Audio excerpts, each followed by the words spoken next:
Assalamualaikum warahmatullahi wabarakatuh. Selamat pagi anak-anakku semua. Bagaimana kabarnya? Bu Naning harap kalian masih tetap semangat untuk mengikuti pembelajaran secara online. Sebelum Bu Naning mulai pelajaran hari ini, marilah kita berdoa membaca basmalah. Bismillahirrohmanirrohim. Anak-anakku semua yang soleh dan solehah, hari ini kita akan belajar IPA, tema 1, subtema 2, materi tentang sistem rangka manusia, macam-macam otot manusia, dan macam-macam gerak otot manusia.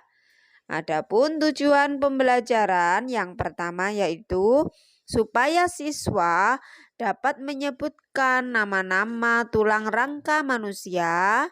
Yang kedua, supaya siswa dapat menjelaskan macam-macam otot manusia.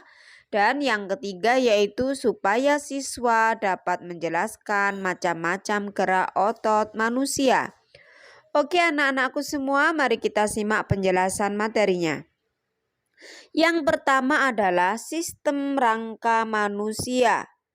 Sistem rangka manusia dibagi menjadi 3 bagian, yaitu kerangka bagian kepala atau tengkorak, yang kedua kerangka bagian badan, serta kerangka bagian anggota gerak. Yang pertama kita akan bahas yaitu sistem rangka kepala tengkorak.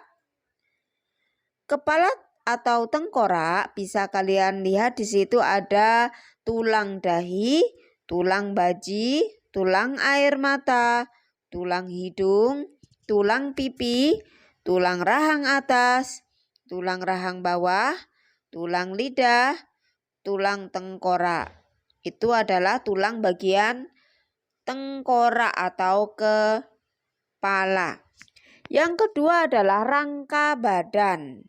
Rangka badan di sini terdiri atas rangka tulang belakang, yaitu tersusun atas tulang leher sampai tulang ekor. Yang terdiri dari tulang belakang, kemudian tulang dada, tulang bahu, dan tulang pinggul. Bagian-bagiannya bisa kalian lihat sesuai gambar yang ada di dalam video. Selanjutnya yang ketiga adalah tulang anggota gerak. Tulang rangka anggota gerak terdiri atas 2, yaitu anggota gerak bagian lengan dan anggota gerak bagian kaki. Adapun bagian-bagian nama tulangnya bisa kalian lihat di dalam slide video ini. Anak-anakku semua, selanjutnya kita akan mempelajari tentang macam-macam otot manusia. Otot manusia dibagi menjadi 3, yaitu otot polos, kemudian otot lurik, dan yang ketiga adalah otot jantung. Adapun perbedaan dari ketiga otot tersebut, yang pertama adalah dilihat dari jenis bentuknya. Otot polos berinti 1 berada di tengah. Kemudian otot jantung, sel ototnya bercabang, saling berhubungan satu dengan lainnya. Kemudian inti 1 di tengah. Sedangkan otot lurik ukuran selnya panjang dan jumlahnya banyak, berada di tepi. Dilihat dari serabut ototnya, otot polos tidak beraturan atau tidak berlurik, otot jantung beraturan dan berlurik, sedangkan otot lurik beraturan berlurik. Gerakannya, otot polos lebih lambat dan mampu lama, kemudian otot jantung ritmis terus-menerus dan lama, sedangkan otot lurik cepat, tidak beraturan dan tidak mampu lama. Dilihat dari kerja sarafnya, otot polos otonom, otot jantung otonom, dan otot lurik somatik. Kontraksinya, otot polos tak sadar, otot jantung tak sadar, sedangkan otot lurik bekerja secara sadar. Mengenai lokasi otot polos terdapat di dalam lambung, uterus, kantong urin, kemudian pembuluh darah dan rahim. Sedangkan otot jantung berada di jantung, otot lurik berada di tubuh, rangka, dan anggota gerak. Itulah perbedaan dari ketiga jenis otot manusia.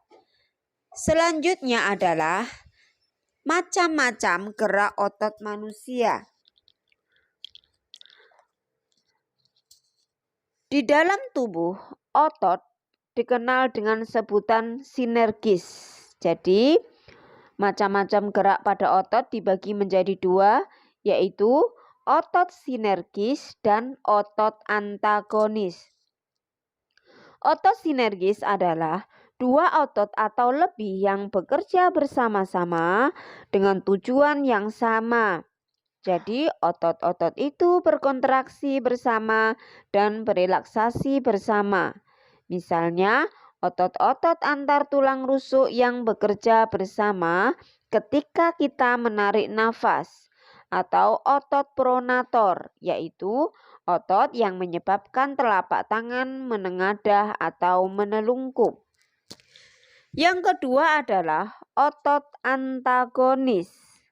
Otot antagonis adalah dua otot atau lebih yang tujuan kerjanya berlawanan.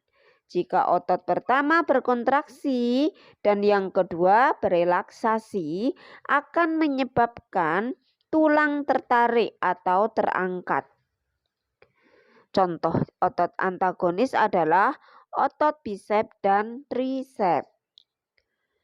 Oke anak-anakku semua, itulah pelajaran IPA hari ini. Bu Naning harap kalian apabila ada kata-kata yang penting atau materi yang penting, harap ditulis di buku tulis supaya nanti waktu ujian bisa dipakai untuk belajar.